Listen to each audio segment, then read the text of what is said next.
இப்ப நம்ம ஹீரோ அவங்க லைஃப்ல நடந்ததெல்லாம் அந்த போலீஸ்கிட்ட சொல்லிட்டுருக்கா. அப்ப அந்த இடத்துல தீபக் வந்து அந்த போலீஸ ஷூட் பண்ணிடுறாங்க. இதில நம்ம ஹீரோ தப்பிச்சு போக, இந்த சீன்லயே நம்ம ஹீரோ தீபக்கு ட்ராப் செட் பண்ணி அவங்கள புடிச்சிடுறாங்க. "சாப்பாடு தான் தரேன், பணம் தான் தரேன்" அப்படின்னு சொல்லி என் கூட வந்து எல்லாத்தையுமே கொலை பண்ணிட்டல்ல.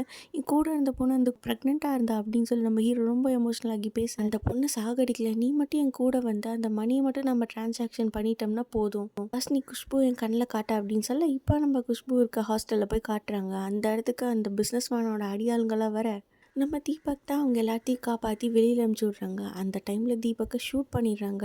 இந்த பக்கம் அந்த பொண்ணுக்கு ப்ரெக்னன்சி பெயினும் வந்துடுது. இந்த பொண்ணு ஒரு பக்கம் இறந்து போக, இந்த பக்கம் நம்ம தீபக்கும் இறந்து போயிடுறாங்க. இது நம்ம சும்மா விடக்கூடாது அப்படின்னு சொல்லி நெக்ஸ்ட் நம்ம ஹீரோ அந்த பிஸ்னஸ் மேனோட லஞ்ச பணம் எல்லாத்தையுமே அவங்க வீட்டு முன்னாடி கொட்டிடுறாங்க. தீபக் அந்த பிஸ்னஸ் மேனை பற்றின எவிடன்ஸ் எல்லாம் வந்து ஒரு வீடியோவாக கலெக்ட் பண்ணி வச்சுருப்பாங்க. அந்த வீடியோவை உங்களுக்கு போட்டு காட்டுறாங்க.